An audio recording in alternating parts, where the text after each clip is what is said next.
All right, to dissect this issue of financial inclusion as captured in that report, we're joined by Olawale Ajayi, a policy lead, Sustainable and Inclusive Digital Financial Services Initiative, and head of Department of Strategy at the Lagos Business School. Thank you for joining us, Mr. Ajayi. Thank you very much. Thanks for having me. Good morning. So the proliferation of points of sale to serve those at the bottom of the pyramid should be a positive, but they complain of difficulty in effective usage. At the telcos, fintechs are being incentivized enough to make, a considerable investment towards this. I would think that the intentions are good. There is a program which allows the NCC to sort of subsidize telco investment of infrastructure in rural areas. I'm not sure how far that has been activated as of now. The other issues, of course, are country-related. Power services are poor, and telcos have to, power the services. The pylons. Security is also a problem. I think those are major issues that are slowing down the reach of telco infrastructure to help drive financial inclusion quicker. All right, sir. So the Sustainable and Inclusive Financial Services Initiative recently conducted a survey among financial service providers and regulators to understand the level of cooperation between these critical stakeholders. What were some of the key findings and insights from that survey? Thank you very much. This was basically to identify the level of synergy and collaboration. The FSPs, the financial service providers, were surveyed, the regulators were surveyed. And what we found was that the financial service providers felt that between the regulators and themselves, the level of collaboration and synergy was about average, about 62 or 63%. And they felt that stakeholders in the ecosystem were also around just above average in terms of collaboration and synergy, about 62%. When we got to the regulators felt that synergy and collaboration between themselves and the FSPs, the financial service providers, was about 43%. So that's below average. Sometimes the complaint is that the financial service providers are opaque, do not readily extend services in the way that should be to consumers.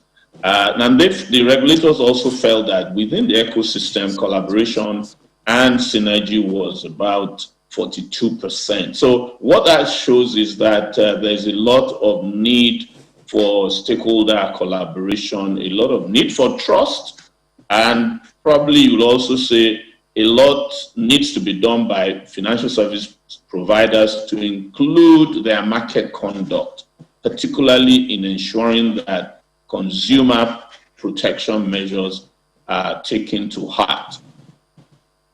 All right, Professor Ajayi, how will increased levels of synergy and cooperation serve the vulnerable who seem to be the most affected by this limit in financial inclusion? Yes, well, obviously, the excluded about, shall we say, close to 100 million Nigerians. Apart from the infrastructural problems, which we have spoken about, the telcos are not able to provide the infrastructure that is required. We also look at, of course, the operational issues in terms of outages.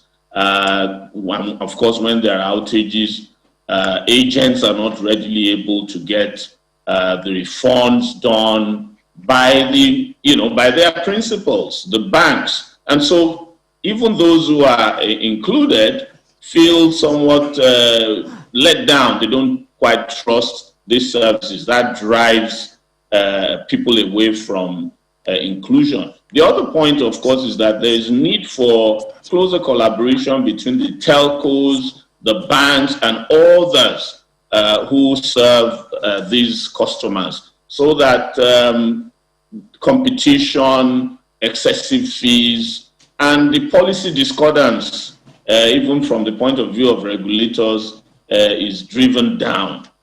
Look at the USSD hiatus we had a few months ago, where the telcos were complaining that banks were overcharging consumers, and you had the central bank and the NCC having to come in at the end of the day to try and broker peace. There's also the issue about payment service banks, where the telcos are allowed in, other players are allowed in apart from the banks.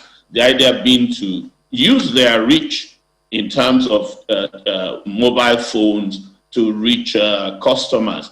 There is still some measure of discordance there, because it looks like there is a wish to protect the banks somewhat naturally. And you will find, for example, that at least two telcos who probably have the largest number of subscribers have not been given the payment service bank license. One would have thought that they would be, given those licenses so that their subscribers could very easily come onto into the inclusion space using their agents. So these are some of the problems I think that need to be resolved in order to increase financial inclusion. And what would you say the nation, the economy, is losing by this non-inclusion of a group of people or a number of people in the country? What's the economy losing? Tremendously, because the more people you have in economic activity, the more, of course, your GDP grows. The more people are able to actualize themselves and move into higher level economic activity. So that is the direct loss to the country. Indeed, one of the major issues about lack of financial inclusion is this issue of economic exclusion. Because in the rural areas, particularly looking now at the northernmost parts and the more rural, the really rural areas, which we call the rural frontiers, economic activity is low. People are, if we use the point, underemployed, and that is what is contributing to the poverty.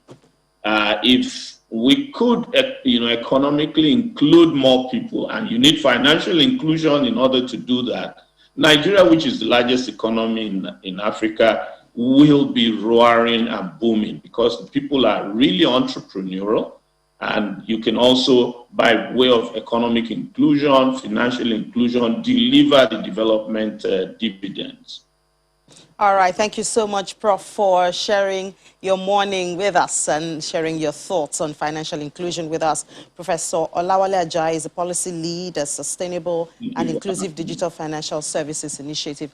Thank you so much for sharing your time with us this morning, Prof. Well, today, moving